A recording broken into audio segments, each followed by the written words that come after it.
Life during medieval winters was basically nature's way of saying, good luck with that. While fairy tales love to show us scenes of cozy castles and warm fireplaces, the reality for peasants was more like living in the world's worst freezer. When you had to wake up before sunrise in a house that felt colder than your neighbor's attitude, you knew you were in for a rough day. To really put this in perspective, while today we complain about our heating bills or when the thermostat drops below 65 degrees Fahrenheit, medieval peasants had it rough.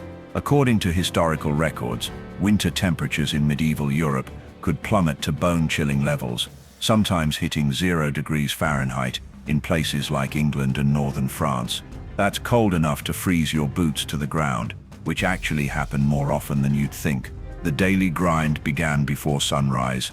Peasants had to drag themselves out of their freezing beds to tend to animals or whatever tasks needed doing. One medieval writer noted that peasants would often wake up with frost on their eyebrows. Talk about a medieval alarm clock. Speaking of beds, you wouldn't believe what passed for sleeping arrangements back then.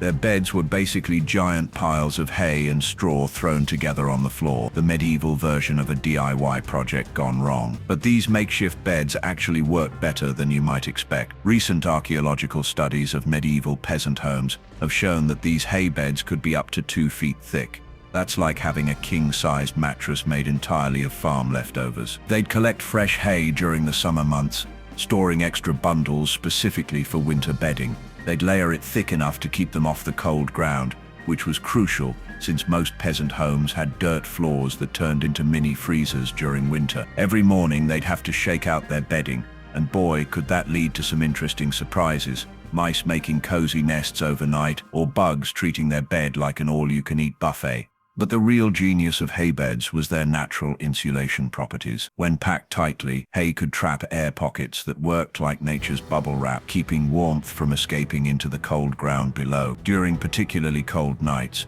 peasants would rotate fresh hay from their storage into their beds, because compressed hay lost its insulating properties over time. Still, hay beds had their downsides. They could get pretty musty, and if you had allergies, wool clothing. The medieval superhero suit. Wool was the medieval version of a superhero suit, except instead of fighting crime, it fought hypothermia. Medieval peasants relied on wool so much that historians estimate a single family might have owned up to 20 pounds of wool clothing. That's about the weight of a small child. Except, of course, this child kept you warm and occasionally made you itch like crazy. In the spring, local shepherds would shear their sheep, and peasants would buy or trade for the raw wool. But here's where it gets interesting. They didn't just throw it on like modern wool sweaters. The wool had to be processed. Hours of cleaning, carting, and spinning. They had to work the wool to get it ready to wear. And while wool might have kept them warm, it did come with some drawbacks, such as fleas and the smell of wet sheep when it rained. Layering up for winter, the medieval fashion challenge. But wool wasn't enough. In the brutal medieval winters, peasants wore layer after layer of clothing, often between 4 to 7 layers. It was medieval fashion at its finest, or at least its warmest. First came the base layer, a long linen shirt that reached down to their knees. On top of that, a wool tunic, followed by another tunic, because why stop at one? Then a jerkin, a fancy name for a sleeveless jacket. The real charm came when you tried to get dressed. One medieval account describes a peasant who got so tangled in his layers that his wife had to roll him around the room like a barrel until he popped free. But despite all these layers, they learned that wearing multiple thin layers trapped warm air better than one thick one.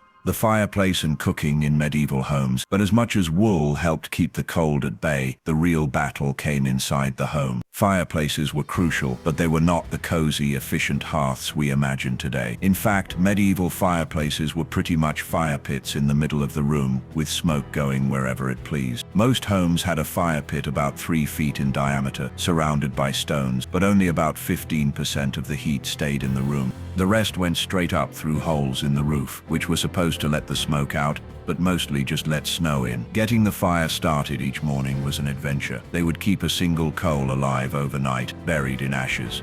Losing that coal meant a cold trek to borrow fire from a neighbor. One medieval story tells of a man who had to carry a hot coal home in a hollowed-out turnip because he had nothing else to transport it in. Medieval winter meals and the stew pot. After surviving the chill, peasants needed something to warm their insides. Medieval winter meals were simple but surprisingly resourceful. The average peasant family had about 7 to 8 basic ingredients they used all winter long. Most of them were root vegetables like turnips, parsnips, and a vegetable called neeps.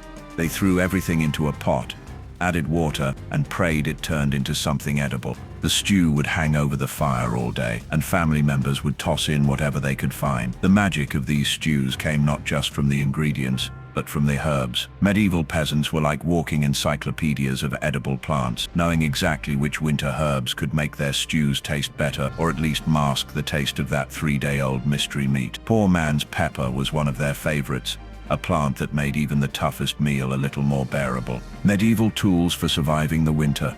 When venturing outside, peasants had their own winter survival toolkit. They had snow shovels, made from a single piece of hardwood, with a wide, flat end. These medieval shovels were actually more efficient at moving heavy snow than modern plastic ones. Peasants also owned thick socks, often made from wool and rabbit fur, and mittens stuffed with everything from dried moss to chicken feathers.